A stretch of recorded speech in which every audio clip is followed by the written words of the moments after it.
Hola, ¿cómo están? Esta va a ser una plática un poco inusual. Ahí está un oso saludándolos. Así es como empieza esto. Agárrense. No, voy a estar parado. Generalmente sentado, pero como toda la presentación la tengo aquí y no tengo otra forma de verla, pues sí van a estarme viendo hacer estas cosas. De repente va a ser un poco extraño, pero no, don't panic. Todo va a estar bien. También otra cosa, seguramente en algún momento perderé noción del espacio. Entonces, si en algún momento me caigo, solo no lo hagan viral mucho, ¿no? O sí háganlo, no importa, ¿vale? ¿No se escucha? ¿No se escucha? Ah, ¿se escucha? Ah, ya. Probando, ya, ahora sí, ya. Muy bien, sí, hay que pensar en todos. Va.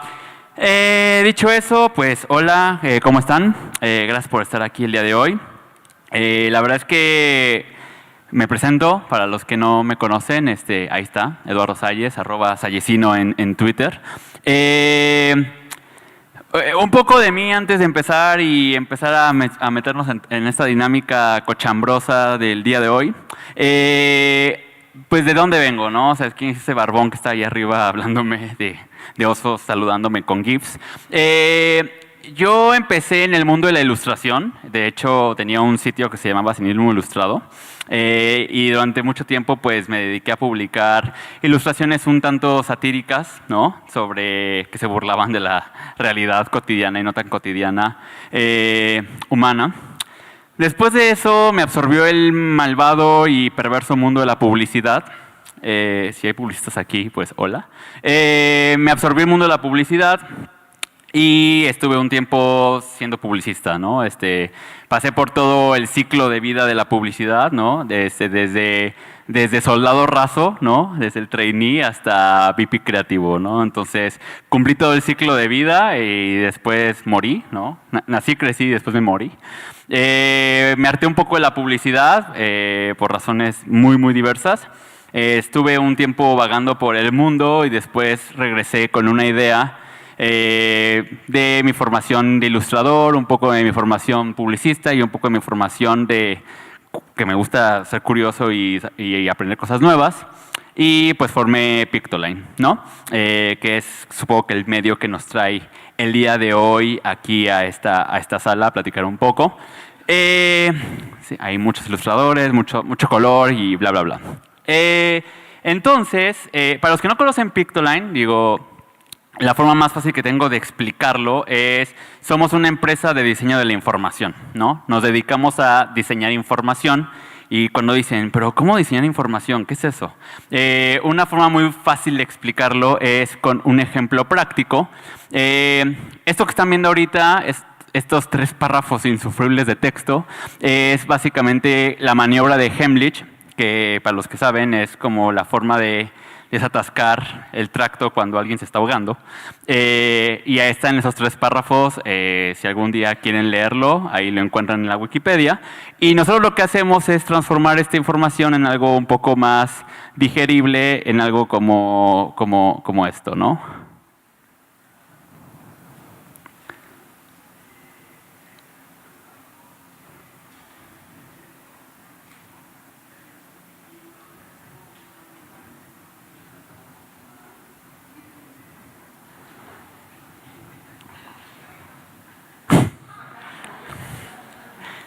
Risa y entonces conexión, ¿no? Básicamente lo que hacemos es, a través del diseño, y ahorita hablaremos un poco más de eso, no solo el diseño gráfico, la ilustración, a través del diseño tratamos de hacer que la información sea mucho más cercana, mucho más empática, mucho más fácil de conectar para la gente y por ende más fácil de compartir, difundir y de consumir en general, ¿no? Pues nada, empezamos hace unos años, y nos ha ido muy bien en el mundo de los internets y eso nos ha dado pues cierta difusión y felicidades Leo, cierta difusión y eso nos ha dado cierta relevancia que supongo que es la razón por la cual estoy ahorita hablando y diciendo todas estas sandeces. Nos han agarrado medios muy serios de periodismo, ¿no? Como diciendo, ah, mira, esos tipos que están haciendo ilustraciones con información, vamos a preguntarles qué están haciendo, ¿no? Este fue una entrevista que nos hicieron en el Nieman Lab, que es como el laboratorio de periodismo medios de la Universidad de Harvard. Y entonces dijimos, wow, ya somos niños grandes, ¿no? Hemos trabajado en colaboración con medios que respetamos mucho. Esta es una colaboración que hicimos con el New York Times, en la cual hicimos un cómic en el cual ilustrábamos las experiencias de un corresponsal de Nueva York en Venezuela, que fueron como sus vivencias en Venezuela y cómo lo terminaron corriendo de Venezuela, ¿no? Al final lo acabaron sacando del país y hicimos todo un cómic con el New York Times sobre Venezuela. También hemos hecho proyectos para nosotros mismos, ¿no? Este fue un proyecto que hicimos que son crónicas gráficas del 19S, que para los que no saben fue el sismo que ocurrió el año pasado en la Ciudad de México y en otras partes del centro de México, no solo fue Ciudad de México. Ya había pasado un terremoto similar y devastador en el 85 y en Dios, al parecer, tiene mucho sentido del humor negro, se le ocurrió que el otro terremoto fuerte fuera el mismo día, ¿no? Entonces fue un evento muy trágico. Y a partir de ahí, como agarramos crónicas de la mano de un periodista del país y creamos estas 6 crónicas ilustradas y es el proyecto que están viendo ahorita. También hemos aprovechado para, pues obviamente, hacer nuestros propios productos, ¿no? Hemos publicado almanaques, así le llamamos, en el cual recopilamos la información que vamos publicando en línea. Ya vamos por el 3er año, ¿no? Este año sale el del 2018. Y también hemos ocupado pues, el poder del diseño para hacer cosas para ONGs y ayudar a las personas. Esta fue una iniciativa que hicimos con UNICEF, en la cual recaudábamos donativos a través de estos stickers, en el cual cada sticker presentaba un objeto que los niños de Siria requerían, ¿no? Entonces, digamos que era una forma simbólica de comprarle una bufanda a un niño en Siria, de comprarle guantes a un niño en Siria, porque increíblemente pues, mucha gente no sabe que en Siria en invierno, el invierno es muy frío, ¿no? Y para todos los refugiados que están en la zona, pues puede ser pues terrible, ¿no? Y pues también hemos hecho cosas pues, para México, ¿no? Este fue justo algo que hicimos después del sismo para ayudar a una fundación a la cuestión de casas de emergencia, ¿no? Entonces era un pin y todo el dinero se fue para donativos. Entonces, como pueden ver, hemos hecho varias cosas, ¿no? O sea, un poco los ejemplos, más que, oh sí, miren lo que he hecho, un poco los ejemplos es para que vean que cuando hablo de diseño de la información no me refiero solamente a cosas en digital, ¿no? No solo me refiero como a cosas en Facebook o en Twitter o en Instagram o en Stories, sino que realmente el diseño de la información es mucho más grande y abarca más formatos. Por eso no nos autodenominamos un medio, sino más bien una empresa de diseño de la información, porque podemos abarcar mucho más cosas que simplemente un medio. Entonces, pues toda la experiencia que supongo hemos recaudado en los últimos años, le pareció al festival relevante para enseñarles o decirles o platicarles algunas cosas sobre este problema que todos se pueden sentir identificados, ¿no? Mi contenido precioso, merecedor de premios y superrevolucionario, las nuevas generaciones todas indiferentes, ¿no? Que es algo que pasa mucho, ¿no? Es como de, ¿qué onda con mi super presentación, mi super contenido que no está viendo nadie, ¿no? Y mientras tanto todo el mundo está ahí abajo. Por cierto, esta foto es un fake news, tengo que decirlo, pues estamos en un foro de periodismo, pero es muy ilustrativa, ¿no? Realmente los chicos están buscando información de la pintura para que no se pongan a juzgar así de, sí, los jóvenes de ahora no les importa nada. No. Pero creo que los fines humorísticos funcionan. Entonces, en algún momento se me ocurrió que lo que estaba esperando la gente, lo que estaba esperando el festival y lo que estaba buscando, pues era esto, ¿no? Cómo diseñar tus propios pictolines, ¿no? Un ABC para diseñar tus propias ilustraciones, diseño de la información, etcétera, etcétera. Pero haciendo una reflexión un poquito a bote pronto, me di cuenta que este propósito pues, era una pérdida de tiempo. ¿Por qué era una pérdida de tiempo y a qué es a lo que vamos a llegar el día de hoy? Espero que no me maten, no. Pero espero que salga algo bueno de todo esto. Un fenómeno que ocurre mucho, no solo en el periodismo, sino creo que en muchas industrias de la comunicación, es que cuando llega un nuevo formato, pareciera que el formato es el salvador de todo. No es como de, claro, no, ahora tenemos que hacer ese tipo de cosas, ¿no? O sea, para allá va el futuro de Phil LeBlanc. Recordarán lo que pasó con esto, ¿no? Cuando llegaron los Listacalls y de pronto parecía que el Listacall era la solución a todos los problemas. No, es que ahora la gente consume todo en listas, ¿no? Y entonces fue la listacalización del Internet y pues todas esas cosas que hemos visto, ¿no? 12 formas de dar una plática en el Festival Gabo, las 5 te sorprenderá. Ese tipo de cosas, porque claro, era un formato que funcionaba tan bien para un medio en particular que justo dijimos, es que es eso, es el formato, necesitamos empezar a hacer cosas como ese formato y esa es la solución. Y al día de hoy, ya han pasado unos años y saben que no es la solución. Los medios que trataron de copiar ese formato siguen en las mismas. Y ahorita estamos en la videoización y es lo mismo, ¿no? El video, claro, el video, no, eso sí es lo que va a salvar ahora lo que vamos a hacer y ahora vamos a hacer videos y este es ya el formato por excelencia, ¿no? Esta sesión de imágenes y textos y así. Y claro, o sea, es como de, o un medio o un par de medios le está funcionando, pues significa que también me puede funcionar a mí. Y la realidad es que no. Y justo de eso va toda la plática. Y por eso, si hoy me paraba aquí y decía cómo hacer sus propios pictolines o cómo diseñar sus cosas, solo íbamos a estar hablando de esto, porque al final los formatos no van a salvar a los medios. De hecho, ningún listacall, videoblog, story, infografía, meme, algoritmo, big data, ciencia de datos, blockchain, formato, trend del momento, va a salvar a los medios. Y eso es súper deprimente, ¿no? ¡Pum! ¿Por qué? ¿Por qué no va? Ese GIF siempre me encanta. ¿Por qué no va a salvar a los medios? Porque el problema es que cuando uno se queda con el formato y no entiende la raíz de cómo un medio, de cómo un nuevo producto periodístico llegó a esa solución, lo único que está haciendo es replicar algo que no entiende. Y cuando replicas algo que no entiendes, no estás agarrando una solución, simplemente estás postergando un fin inevitable, ¿no? La famosa crónica de una muerte anunciada, Gabriel García Márquez. Entonces, justo, esto de repente falla, justo lo que vamos a hacer el día de hoy y lo que creo que puede ser una cosa mucho más interesante es, vamos a analizar. Vamos a analizar por qué estos formatos funcionan, por qué los viejos formatos ya no funcionan.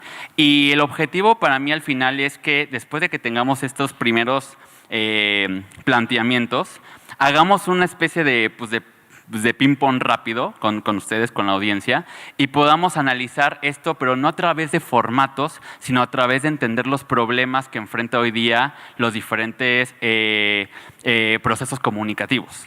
Que creo que va a ser mucho mejor que aprender cómo hacer un GIF o cómo hacer un meme o cómo hacer una imagen. Entonces, ese es el objetivo, espero que lo cumpla y si no, pues ya reclamos en la salida. Hay 3 cosas que creo que son fundamentales para entender esto.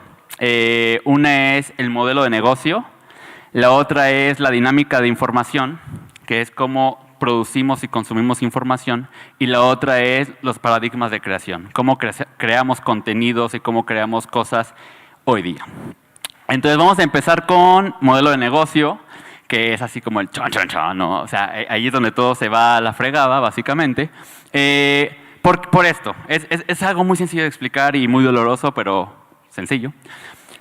Esto que ven aquí, digo, evidentemente es una sobresimplificación, todo es más complejo que un triángulo y unas bolitas. Fue durante mucho tiempo el modelo de negocio de los medios tradicionales. Este fue el modelo de negocio. Era un medio que tenía una audiencia y el modelo de negocio básicamente era las pautas publicitarias, ¿no? La publicidad. Entonces, lo que le decía el medio a las marcas, a los gobiernos, etcétera, etcétera, es yo tengo una audiencia, tengo un número de lectores asegurados, entonces tú como marca o como gobierno pagas publicidad para poder aparecer en mi medio y llegarle a mi audiencia. Básicamente, así se resume cuál fue durante mucho tiempo el modelo de negocio de la mayoría de los medios de comunicación. Obviamente, en toda generalización hay excepciones, hay muchos bémoles en esto, pero digamos que es una primera forma de entender cómo funcionaba. ¿Por qué funcionaba este modelo? Porque había una barrera tecnológica, y la barrera tecnológica era la barrera de la distribución, ¿no? Si tú vivías en Medellín, pues evidentemente en esa época donde no había internet, pues solo podías o tener el periódico de Medellín, o escuchar la radio de Medellín, o ver la televisión en Medellín. Había un problema de distribución, y como había un problema de distribución, había una audiencia cautiva. Entonces, ¿quieres consumir las noticias de Medellín? Pues consume los medios locales de Medellín. Y eso fue lo que sustentó los modelos de negocios de muchos medios tradicionales. Era algo tan básico como que a mayor distribución, mayor audiencia y mayor publicidad, ¿no? O sea, es una regla de tres, ¿no? Tienes más audiencia, tienes más ojos que te ven, los anunciantes están dispuestos a pagar más por esos ojos y las pautas son más grandes. Es una regla de tres básica. Y eso es muy interesante, digo, pareciera que es como de, ¿por qué estamos hablando de esto ahorita? Pero es muy interesante porque cuando comienzan a analizarlo, ahí está jugando con el cursor, hay una cosa muy interesante, que hay un desfase entre la propuesta de valor y el modelo de negocio, ¿no? Si yo les dijera, ¿cuál es la propuesta de valor del periodismo? La verdad, mantener las democracias sanas, indagar, investigar, traer, sacar los trapos sucios de los corruptos, todo lo que han escuchado el día de hoy y ayer y lo que escucharán mañana en el festival. Esa es la propuesta del valor del periodismo. Pero el modelo de negocio de los medios no tiene nada que ver con la propuesta de valor de los medios, porque lo que vende el modelo de negocio es el alcance, es la distribución, es cuántos ojos me están viendo y cuántos anuncios puedo vender para esos ojos. Entonces tenemos un desfase muy grande entre la propuesta de valor y el modelo de negocio, y eso genera todos los conflictos que pasan dentro de los medios, que es como el editor queriendo hacer algo, los de comercial queriendo hacer otra cosa. Pero por un momento estuvo bien. Durante muchos años no afectó nada porque vivían en paz, ¿no? El editor si quería podía hacer cosas súper locas, el modelo de negocio tenía una audiencia cautiva y todo funcionaba bien, ¿no? Entonces, pues básicamente les valía, ¿no? O sea, es como de, pues no me importa que lo que hago no tiene nada que ver con el modelo de negocio, porque pues básicamente es una audiencia cautiva que ahí tengo y ahí tendré mientras tenga el poder de llegarle a esas personas. Pero un día llegó el internet y básicamente todo se jodió. Porque lo que ocurrió fue esto. El primer gran golpe que le dio el internet a los medios tradicionales es que perdieron el costo de distribución. ¿Qué quiere decir esto? De pronto que me llegara la noticia tenía ahora un costo cero. Digo, obviamente tengo que pagar mi línea, mi internet, mi conexión, pero ahora el costo era cero. Que yo pueda subir un video a internet, que yo pueda publicar un blog en internet, que yo pueda hacer contenido, no me cuesta relativamente. Cuesta, hablaremos de eso más adelante, pero puedo hacerlo sin tener que pagar una imprenta, pagar distribuidores, pagar cosas. Ustedes pueden hacerlo ahorita, ustedes podrían tuitear ahorita, estoy escuchando este barbón y no sé de qué está hablando, y el costo de distribución es cero, porque no necesitan pagarle a alguien que imprima su opinión y que se la lleve a todos lados. Entonces, el gran problema que ocurrió, bueno, no es el problema, lo que ocurrió es que el costo de distribución se fue a cero. ¿Y quiénes aprovecharon esto? Bueno, los que ahora tienen todo el pastel, Google y Facebook, en diferentes formas, en diferentes metodologías. Google básicamente acaparando la publicidad en esta red desorganizada y Facebook creando su propia comunidad cerrada para poder ser dueña de los datos. Entonces, ¿qué pasó con esto? Pues bueno, pasó esto. Vean esta gráfica. Lo de hacia la derecha dice media, por si no alcanzan a ver. La gráfica de la derecha es media. La gráfica de hacia la izquierda es digital. Y esto es 2011. quiero que vean esta gráfica en 2016.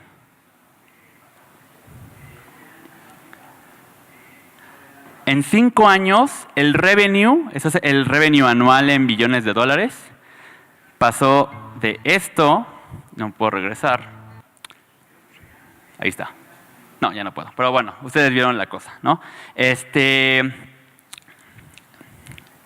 Entonces, ahí está, ya agarró. Entonces pasamos de esto a esto. Y no solo eso, sino que los nuevos medios digitales, las nuevas plataformas digitales, encontraron la forma de que ya no solo las personas consumieran cosas sin ningún costo, sino que cada vez aprendieran más de nosotros para darnos exactamente lo que queríamos consumir, ¿no? Entonces, eso es así, si nunca han entendido estos choros de algoritmos y todas esas cosas, eso es básicamente, ¿no? Son fórmulas para conocer mejor al usuario y entregarle cada vez contenido personalizado que haga que el usuario se pertenezca a una plataforma. Y esto es trágico porque básicamente el viejo medio de comunicación pues no sabía hacer otra forma, no sabía hacer negocio de otra forma. Es como de pronto perdía la audiencia, pero la única forma que sé de monetizar es a través de publicidad y de audiencia. Es la única forma que sé hacerlo. Y ustedes pensarán, los medios fueron muy inteligentes y dijeron, necesito encontrar otro modelo de negocio. No, eso no fue lo que pasó.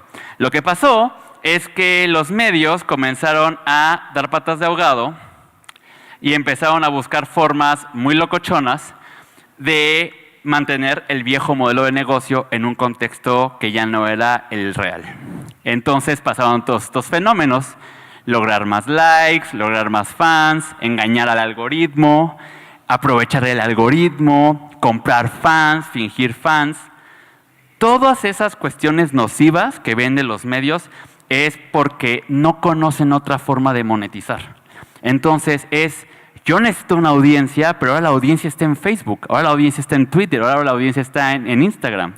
Entonces tengo que de alguna forma seguir manteniendo una audiencia y empezamos a caer en todos estos círculos viciosos que llevaron a lo que ya conocen.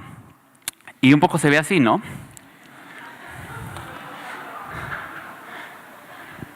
Si tuviera que describir cómo se comportaron los medios ante esta crisis, es un poco esto, ¿no? Es como de todo este esfuerzo de generar likes, shares, retweets, views y todo eso, porque claro, necesito desesperadamente de alguna forma mantener mi modelo de negocio porque es mi modelo de negocio.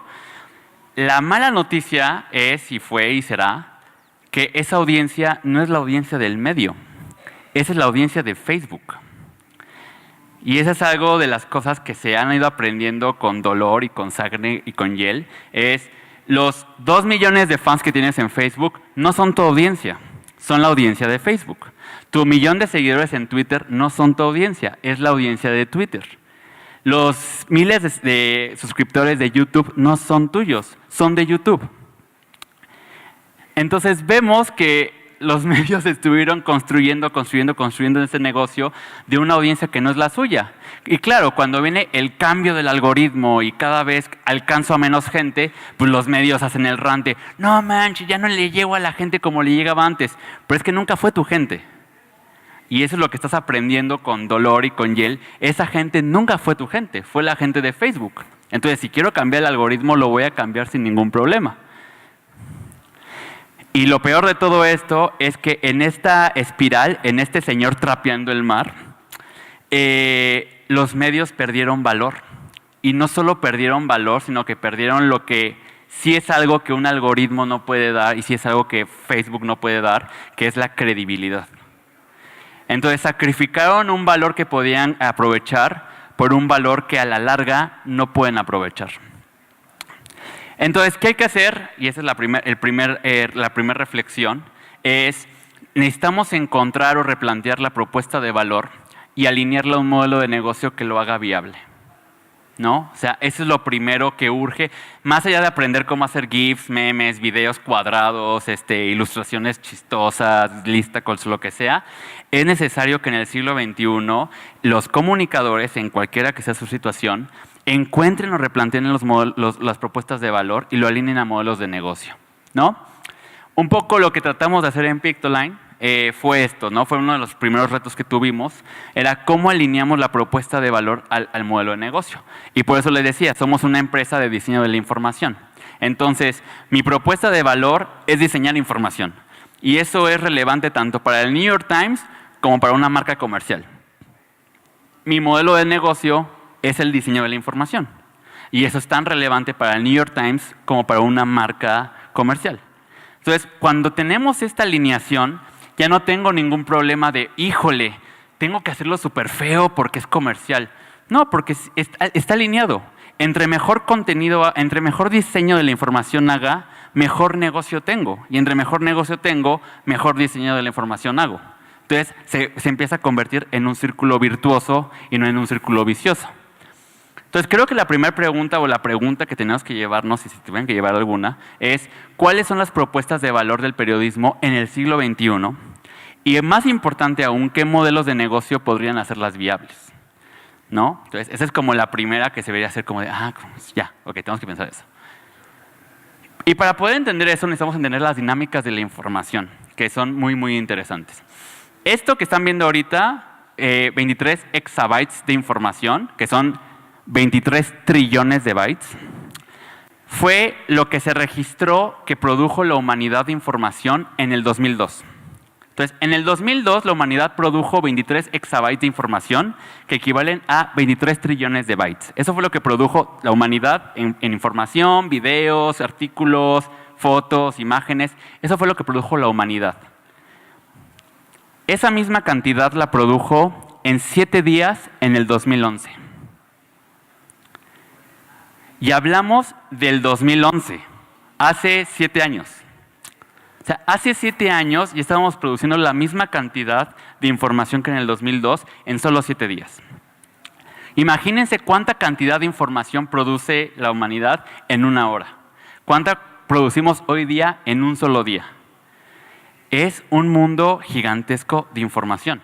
Es algo a lo cual los seres humanos nunca nos habíamos enfrentado, con una sobreproducción tan abismal de información. Otro ejemplo para empezar a entender estas nuevas dinámicas de la información. ¿Cómo consumíamos la información antes? Bueno, si tienen más de 30 años, esto les habrá tocado. Básicamente te despertabas en el día, leías el periódico, te ibas al trabajo, escuchabas la radio, estabas en tu trabajo, veías una revista, regresabas a tu casa, escuchabas la radio, llegabas a tu casa, prendías la televisión, leías un libro quizá al final de la noche y fin del día. Vean cómo el consumo de la información era dedicado. Si leía el periódico, solo leía el periódico. Si escuchaba la radio, solo escuchaba la radio. Si veía la televisión, solo veía la televisión. En una palabra, había un monopolio de la atención. Porque quien tenía tu atención era a quien le llegabas. Hoy en día el consumo de la información se ve así.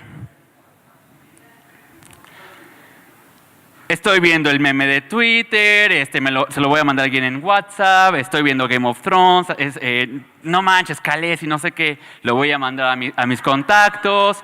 Después de eso voy a hacer una story de la reunión de amigos que hicimos. Vean cómo el consumo de la información ha cambiado radicalmente.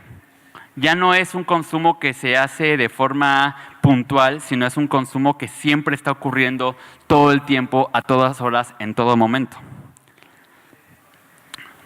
Y finalmente, entender quiénes creaban antes el contenido. 5 medios, un duopolio, un grupo de medios de comunicación impresos, algunas televisoras, unas emisoras de radio. El contenido estaba en el poder de unos cuantos. Y entonces había obviamente muchos privilegios a través de eso. ¿Quiénes crean el contenido ahora? No solo medios. Los propios usuarios crean contenido, otros tipos de medios crean contenido, incluso cosas que no deberían ser contenido se vuelven contenido. Entonces, lo que pasó es que se perdió totalmente este poder de decidir quién tiene la palabra y quién no. Quién tiene el poder de escribir y quién no. Quién tiene el poder de filmar y quién no. Y eso fue un golpe durísimo para el viejo modelo. Y no solo eso, sino que cada vez nos enfrentamos a un mundo en el cual este desorden y esta oferta se va convirtiendo en un mundo cada vez más donde los algoritmos van formando más la forma como vemos el mundo. Entonces, cuando salen con estas cosas de decir, es que los millennials no prestan atención, es que las nuevas generaciones ya no les importan las noticias, es que, díganme, así, Phil Blanc del cliché de gente grande respecto a las nuevas generaciones, no se están dando cuenta que todos estos comportamientos no es que un día los millennials y los centennials dijeron, ¿sabes qué? Voy a estar swipeando todo porque no me importa la vida. No. Es tanta el consumo de información a tantas horas en todo el tiempo, como lo acaban de ver, que simplemente es imposible que el cerebro pueda procesar tanta información en tan poco tiempo. Entonces, nos estamos volviendo personas cada vez más selectivas con lo que vemos y cada vez más fácil de tirar lo que no nos interesa.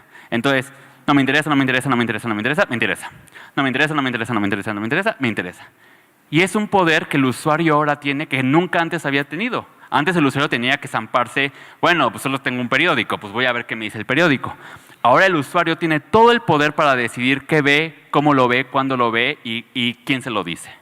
Y es un cambio paradigmático que evidentemente ha traído muchas consecuencias. Cuando la distribución es un commodity, el éxito lo determina la experiencia de usuario, ¿no?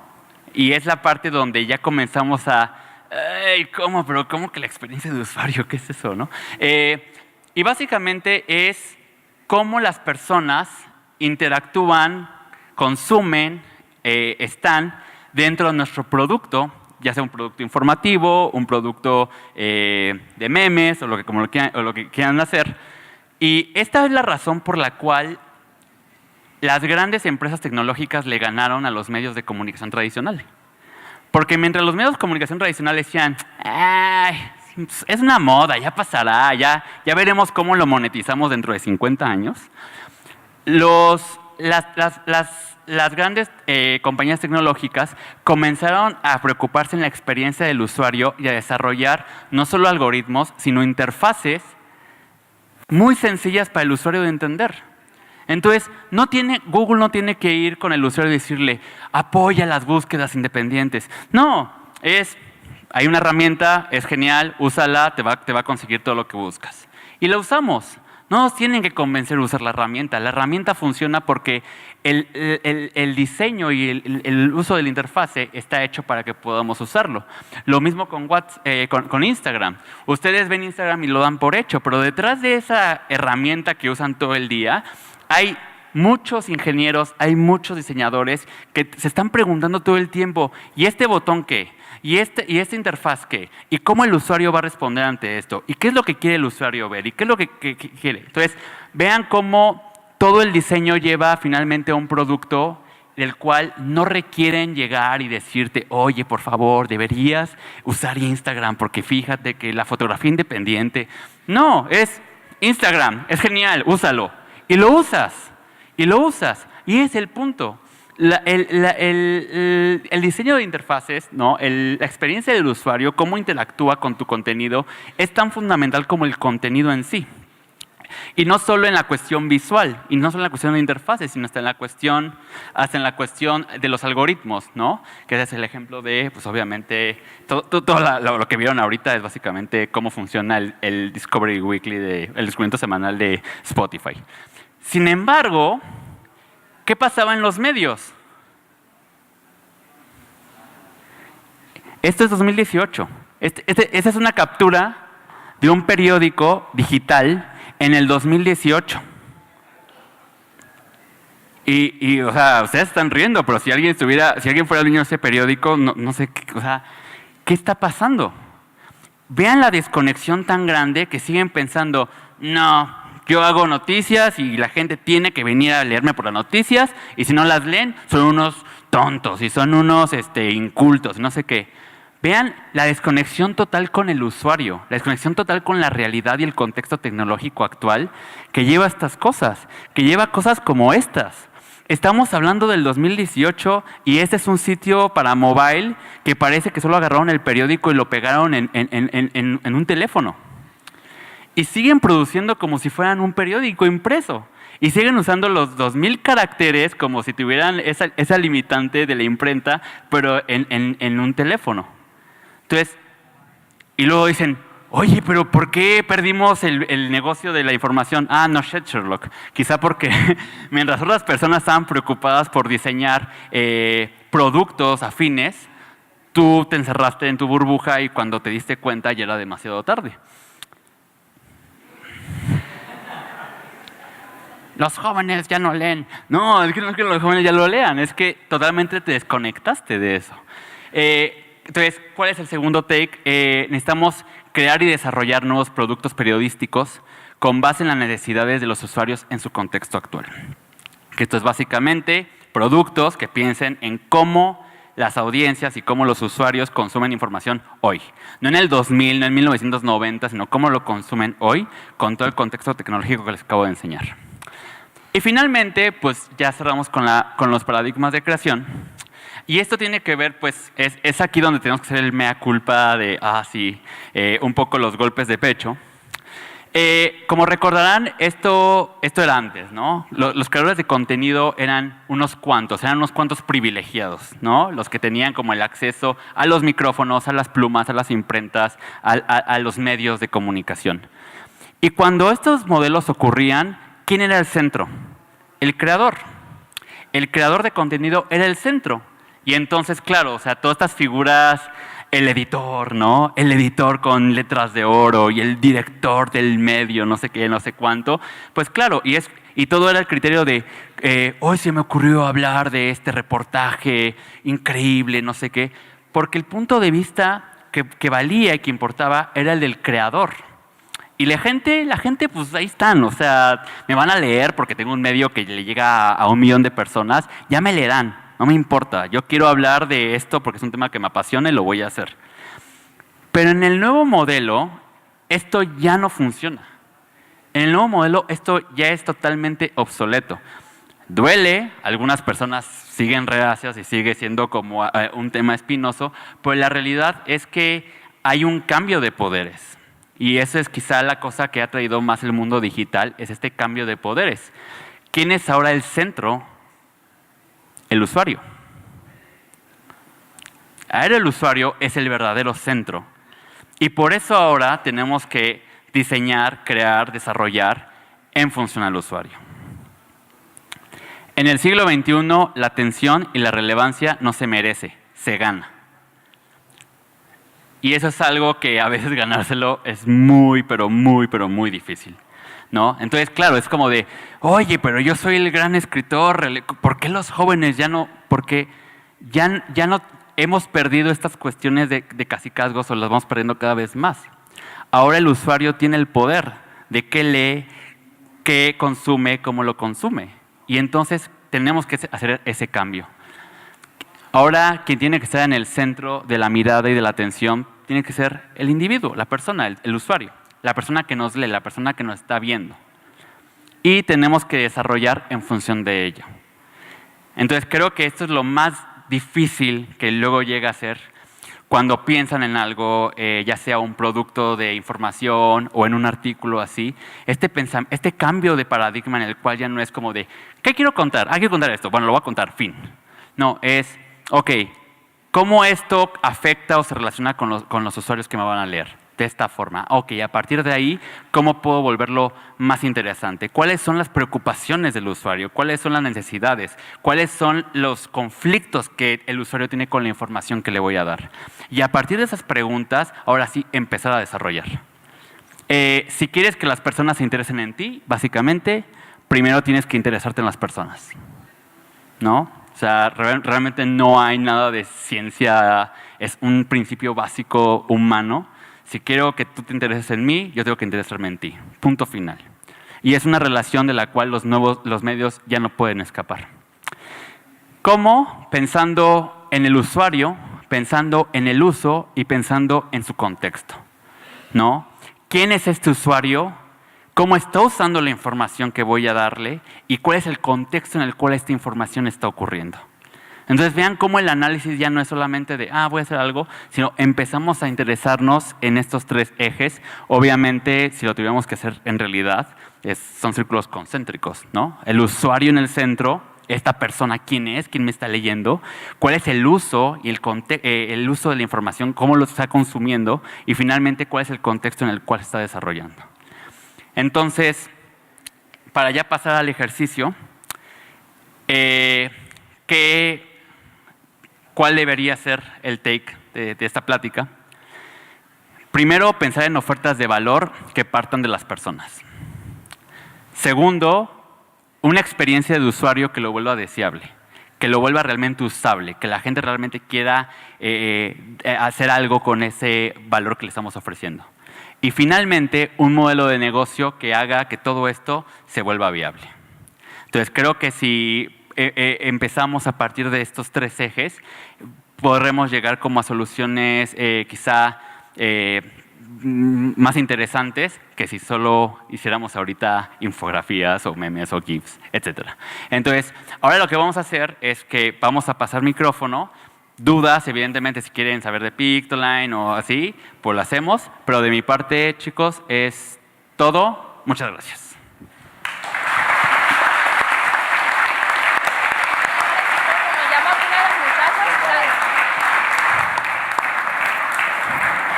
Entonces, se me olvidó decirles, ahorita si quieren, si se acercan, traigo stickers. Siempre traigo stickers, entonces si alguien quiere que le dé uno, se acerca. No, chicos, ¿alguna duda, pregunta, algo que quieran como profundizar un poco más? Nos quedan unos minutitos justo para esta dinámica. ¿Alguien tiene alguna duda? ¿No? Eso me preocupa, o lo hice muy bien o lo hice terriblemente mal. Entonces, no tengan miedo a preguntar, no va a pasar nada. ¿Alguien? ¿No? ¿Nada? Más que una duda, ¿tienen un comentario? ¿No? ¿Nada? A ver, aquí hay un valiente. No, me quedaron un montón de cosas. Primero te felicito porque fue súper interesante y muy demostrativo y sobre todo muy gracioso, que eso siempre ayuda a fijar conceptos. Pero en un momento diste un ejemplo de algo que parecía que iba a ser el futuro y finalmente el futuro se lo llevó puesto. De las redes sociales que estamos utilizando todo el tiempo hoy, o que parecen ser las más populares, o las que parecen ser que van a durar para siempre, ¿tenés alguna que te parezca que finalmente se la va a llevar puesta el futuro? Porque ya hoy está empezando a quedar perimida, está empezando a quedar como fuera de onda o lo que se necesita hoy para seguir manteniéndose. Yo creo fervientemente que todas se van a morir. O sea, no, ninguna de estas plataformas va a seguir para siempre. Por obvias razones, porque va a llegar una tecnología diferente, vamos a consumir la información de una forma diferente, en algún momento será obsoleto esta cuestión de redes sociales e incluso nuestros nietos dirán, ¿cómo que clics y likes y qué es esto? O sea, ¿qué pasa? Eres mi abuelito, ¿no? O sea, ¿qué es eso? ¿Qué es eso del corazoncito, no? O sea, nos vamos a ver como viejitos. Entonces, creo que ese es uno de los aprendizajes, ¿no? O sea, creo que el error de los medios tradicionales fue creer que iban a ser para siempre. Y en este ensimismamiento de seré para siempre, no vieron que su alrededor estaba cambiando. Entonces, creo que esa es una gran advertencia de que nunca tenemos que ensimismarnos, ¿no? Nunca tenemos que pensar, soy lo más cool del mundo, porque eres cool ahorita, pero no vas a ser cool mañana. Y si no estás atento a qué está cambiando a tu alrededor, cómo se están consumiendo ahora la información y cuáles son los nuevos problemas comunicativos, te vas a quedar en algún momento obsoleto y le pasará a Facebook, a Instagram, a Google, a todos. Entonces, creo que el aprendizaje es, lo único permanente es el cambio, entonces siempre hay que estar viendo qué es lo que está cambiando en tu entorno, ¿no? ¿No? ¿De qué? Acá, ya se animaron, bien. No es tan terrible. Buenas tardes. Hola, buenas tardes. Mi pregunta es, ¿cuál es la clave para hacer periodismo mediante ilustraciones y no recaer en el cliché de que se vuelva algo caricatura o algo que la gente tal vez le pierda la importancia que se merece? Muchas cosas. Primero, fuentes confiables, ¿no? O sea, pero eso es como un one-on-one del periodismo. En un principio nosotros agarrábamos fuentes de todo tipo, chile, mole y pozole. Después nos dimos cuenta que muchos medios, no voy a quemar a esos medios, pero muchos medios no hacen fact-checking y nos encontrábamos con cosas así de, ¿cómo que este medio súper importante no fact-chequeó eso? Y nos acabamos de ir al traste con ellos. Entonces, yo creo que la ilustración es el formato, pero lo que está atrás de ese formato es precisamente lo que le da sustento, ¿no? Entonces, si tú no tienes un sustento fuerte periodístico de información, de investigación, y lo muestras simplemente así, pues es ahí donde cae de, bueno, esto es una caricatura, ¿no? Esto es un cartón o esto es una cosa satírica. Pero cuando tienes como las fuentes que avalan y la gente las mencionas evidentemente para que la gente pueda consultarlas, es donde la gente dice, bueno, por lo menos estas personas hicieron un trabajo informativo, ¿no? ¿Qué tan cierto, qué tan no cierto? Pues voy a checarlo. Pero creo que todo se resume en si hay un trasfondo serio, periodístico, que te llevó a la información que estás diseñando, la imagen por sí sola pues puede tener un sustento periodístico, ¿no? Muchas gracias. ¿Alguien allá atrás? Bien, ya. Va fluyendo, chicos.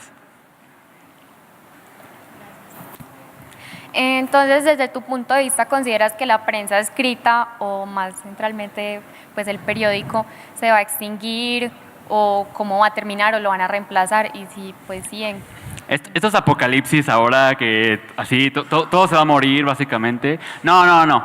Es que el impreso, o sea, el viejo, lo que se está muriendo es el modelo de negocio.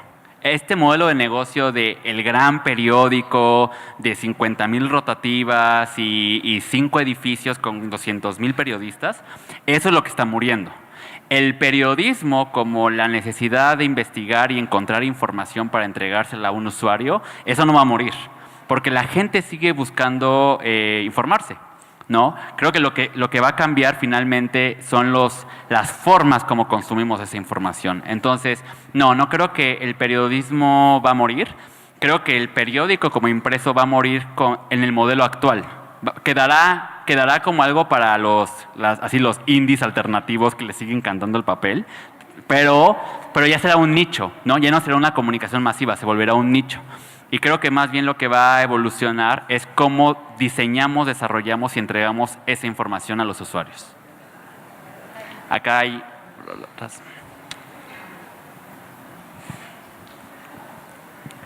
Allá un chico y acá otro chico y acá una chica y todos. Bueno, tengo una pregunta relacionada. Cuando hablabas del modelo de negocio y la propuesta de valor, de ese equilibrio que buscan en Pictoline, cuando tienen estas infografías que son pautadas realmente, ¿cómo hacen para lograr ese equilibrio y que no se vea no se vaya tan del lado de la promoción de un producto y se note mucho la parte de la información? Ya, es que eso parte de un mal concepto del branded content que han ido arrastrando un buen de medios, yo diría un chingo de medios. Perdón por el mexicanismo. Básicamente, justo por eso nuestro modelo de negocio no es la pauta, ¿no? O sea, no es como de, y te prometo clics y shares y likes. En el momento que tu estadística o el valor que entregas a tu cliente son reach, básicamente cuántas personas lo están viendo, estás jugando un callejón sin salida. Porque no le vas a ganar a Facebook. O sea, jamás le vas a ganar a Facebook, jamás le vas a ganar a Google. Es como de, sí, le llego a 300,000 personas y Facebook te dice, te puedo llegar a 5 millones con 10 veces, 1000 veces menos de lo que vas a pagar. Lo que pasa es que cuando diseñamos información no pensamos de cómo le vendemos un producto a la gente. Lo que pensamos es, ¿qué de la información de este producto puede ser relevante para la gente? Y después de eso, ¿cómo podemos diseñar y desarrollar para que ese valor que la gente puede obtener lo pueda consumir de forma inmediata? Entonces, esa es la propuesta de valor finalmente, que es como cómo diseñas la información. Y entonces para nosotros las métricas no es, sí, llegamos a 10 millones de personas. Ese 10 millones de personas lo que a mí me dice es, funcionó mi producto. Y tan es así que por eso diría que casi nunca, porque por no decir nunca pautamos. Nunca le pagamos a Facebook, nunca le pagamos a Instagram, nunca le pagamos, o sea, no solemos hacerlo, porque finalmente el éxito de la imagen para mí es qué tanto esto conectó con la gente y eso depende de qué tan bien diseñado estuvo la imagen, ¿no? Entonces, así es como nosotros mantenemos el modelo de negocio y la propuesta de valor. Diseño de información que funciona y ese es ambas cosas, ¿no? Pictoline piensa en qué puede ser relevante para la gente y, o sea, como ustedes cómo identifican las necesidades del usuario. ¿De qué usuario nos referimos? Porque hay muchos usuarios, ¿no? O sea, De las audiencias. Sí, pero es que justo la audiencia que está aquí ahorita escuchando no es la misma que la audiencia que podría haber estado en la plática anterior y no es la misma audiencia que estará quizá en la premiación en la noche. Entonces, lo que hacemos es primero definimos quién es esta audiencia, ¿no? O sea, creo que pensar en la audiencia, así en general, es una herencia de los viejos medios de comunicación cuando pensaban así en las masas, ¿no? Creo que el Internet lo que está haciendo está fragmentando cada vez más esta masa por pequeñas fracciones de grupos que se sienten afines, identificadas con ciertos temas. A partir de ahí, de definir quiénes son nuestras audiencias, entendemos a través de varias cosas que tienen que ver con el performance de las imágenes, pero también con cómo reaccionan las personas a diferentes contextos y coyunturas, qué podría ser relevante para ellos. Por poner un ejemplo, cuando hace un año, me parece, que empezó todo el movimiento Me Too, fue hace un año o hace 2 años, no recuerdo, pero bueno, cuando empezó el movimiento Me Too, no fue que un día salió Me Too y ya ocurrió, o sea, hubo un momento de inflexión. Pero antes de eso, tuviste una serie de eventos que iban ocurriendo. En México tuvimos lo de Mi Primer Acoso y hubo otros movimientos en otras partes, hubo otras manifestaciones en Latinoamérica que ya te empezaban a indicar que ese tema comenzaba a ser un tema que empezaba a tener una visibilidad y una relevancia cada vez mayor. Entonces, es ahí, es en ese análisis que dices, ok, este tema comienza a subir, ¿no? Este tema comienza, por el tipo de temas que están como orbitando alrededor, ese es un tema que para las audiencias, ¿no? Para cierto tipo de audiencias, van a comenzar a ser relevantes. Entonces, a partir de ese análisis de datos y de información, puedes empezar a decir, ok, tienes que empezar a abrir un espectro en esto porque esto en algún momento, y lo vimos después cuando explotó todo el movimiento, ya empieza a dar síntomas de que va a ser relevante para un público cada vez más y más visible y cada vez mayor. ¿No? Entonces, básicamente, respondiendo a la pregunta muy concreta, definimos audiencias y a partir de ahí definimos parámetros que nos permiten identificar cuando ciertas coyunturas o temas o tendencias pueden ser relevantes para esas audiencias. Dale. Por aquí había algún chico.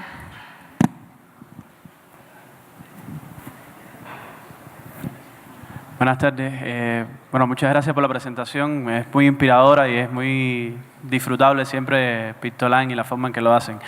Mi gran duda, o sea, me queda claro que hay que rediseñar la forma de llegar a los usuarios y hay que pensar en los usuarios sobre todo para que el producto periodístico pueda cumplir un objetivo de servicio público.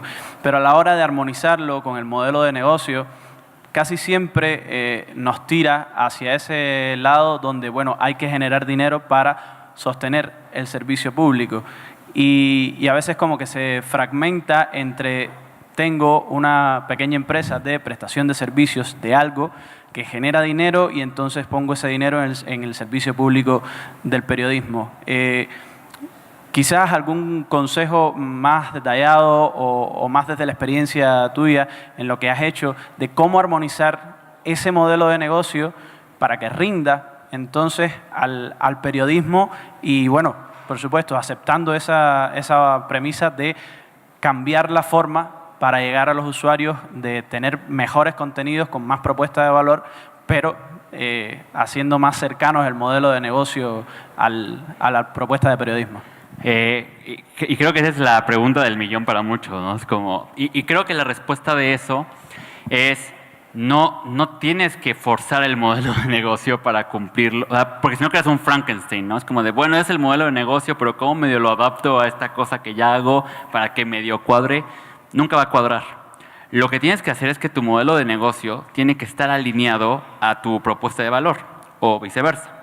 Pongo un ejemplo. Tú dices, ¿cómo le entrego calidad al usuario? Y ese es un cuestionamiento que la gente hace todo el tiempo, ¿no? Es que me esmero en un periodismo de calidad, pero cuando le digo a la gente, oye, dóname, ¿no? O dame dinero, o paga el servicio, o un fee o algo, la gente me vota, ¿no? ¿Por qué pasa eso? O sea, ¿por qué la gente no está dispuesta a pagar por algo que le estoy dando? Y creo que aquí lo primero tenemos que hacer una reflexión y una autocrítica de cómo estamos diseñando la experiencia de usuario para que el usuario sienta que esto tiene el suficiente valor como para pagarlo. Quizá para ti tiene valor porque tú lo hiciste, pero quizá la forma como lo estás presentando no es lo suficiente para que el usuario sienta que está consumiendo algo que merece ser pagado. Entonces, es lo básico, ¿no? O sea, ¿por qué la gente le decía la broma, que no es broma, es en serio? Ves a estos periódicos muy chingones, muy loables, que dicen, apoya el periodismo, apoya la democracia, apoya la buena investigación, dona, etcétera, etcétera, $30. ¿No? Y luego un tipo de, voy a hacer una fiesta de ensalada de papas, fondenme, $500,000. ¿Qué está pasando? ¿No? O sea, ¿cómo es posible que el tipo que solo va a hacer una fiesta de broma recaude 500,000 y yo con un propósito serio, estable de periodismo y la importancia que tiene, recibo $30? Entonces, todo esto se vuelve de cómo creas el producto y cómo le presentas el producto al usuario de tal forma que el usuario perciba que de alguna forma vale la pena pagar por esto, ¿no? Que es algo que ya hicieron en su momento el Times y Washington Post, ¿no? O sea, pasaron del discurso de apóyanos para crear contenido de calidad a la democracia muere en la oscuridad. Entonces, al rebrandear su producto, ya te están diciendo, no estás comprando artículos, estás apoyando una misión mucho más grande, que es un producto cuyo valor es mantener diques al poder. Y entonces ahí la gente dice, ok. ¿Sí me explico? Entonces creo que pecamos mucho de amar mucho a nuestro hijo, ¿no? Y entonces como de, pero es el niño más hermoso del mundo, ¿por qué nadie lo quiere? ¿No? Y pasa mucho, no solo en periodismo, sino en muchos proyectos comunicativos. Como nosotros lo vemos hermoso, creemos que todo el mundo va a ver la misma belleza que nosotros vemos. Pero no es así. Entonces, creo que es un momento interesante para que los periodistas, o quizá no son los periodistas, quizá en alianza con diseño, con desarrolladores, con programadores, o sea, empezar a generar como estos vínculos más allá del periodismo, en los cuales podamos desarrollar productos periodísticos también hechos con una experiencia de usuario tan genial, o con un concepto como lo que hizo el Washington Post tan genial, que la gente diga, oye, sí estoy dispuesto a pagar por eso porque de alguna forma me está mostrando que tiene un valor. Entonces creo que es una cosa que tenemos que empezar a pensar, no solo pensar que hago un buen artículo y la gente vendrá sola, sino estas cosas hay que empezar a plantearlas porque sí van a hacer el cambio y la diferencia en este contexto. Una más y ya estamos. Hola, yo. Por acá. ¿Dónde estás? Aquí estás. ¿Cómo trabajan ustedes el contenido científico, lo que es de ciencia? ¿Y lo consideran periodismo científico, divulgación? ¿Cómo? No entendí la pregunta, perdón. Cuando hacen contenido científico, ¿cuál es el proceso que hacen, que cumplen los pasos para desarrollar ese contenido que es tan elevado y que ustedes aterrizan? Y si ustedes lo consideran como periodismo científico o divulgación científica o no. Es que, yo personalmente soy muy fan de la ciencia. Quizá eso sí es el toque que se permeó. Y lo que me pasa, siempre me frustró la escuela por muchos aspectos, pero uno que me frustraba mucho es que muchos maestros, al menos mi experiencia en México, eran muy malos. Entonces, no sabían explicar los conceptos y el contenido y la información, pero pasa algo. El ser humano cuando no entiende algo, lo primero que piensa es mi culpa, soy tonto. Entonces es como de, no le entiendo las matemáticas, soy un bruto. No le entiendo eso, no me aprendí los países en geografía, soy un tonto. O sea, nosotros somos los culpables de no entender la información, no quien está dándonos la información. Entonces, en algún momento, pues generamos esa distancia a la ciencia, a las matemáticas y a otras artes, porque como no las entendimos, dimos por sentado que no las íbamos a entender nunca.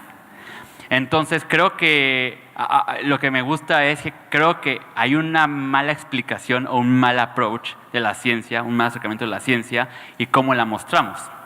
Y cuando logramos mostrarla de una forma que la gente puede entenderlo y decir, ahora, no lo había entendido así y ahora que lo pusiste en dibujitos, ¿no? Lo he entendido. Creo que no es que el Pictoline o la imagen no es que va a hacerte, ya sé de física cuántica, ya sé de agujeros negros. Evidentemente no, y no es el objetivo de la imagen, no es suplir al conocimiento. Es ser una introducción al conocimiento para que la gente diga, oye, eso de los agujeros negros suena súper fascinante y lo que acabo de leer fue relativamente fácil de entender. ¿Qué más hay al respecto? ¿Pero ustedes validan esa información con un experto o es lo que sí. tienden luego de leer? Sí. Generalmente o usamos medios científicamente como avalados como Nature o Science, así.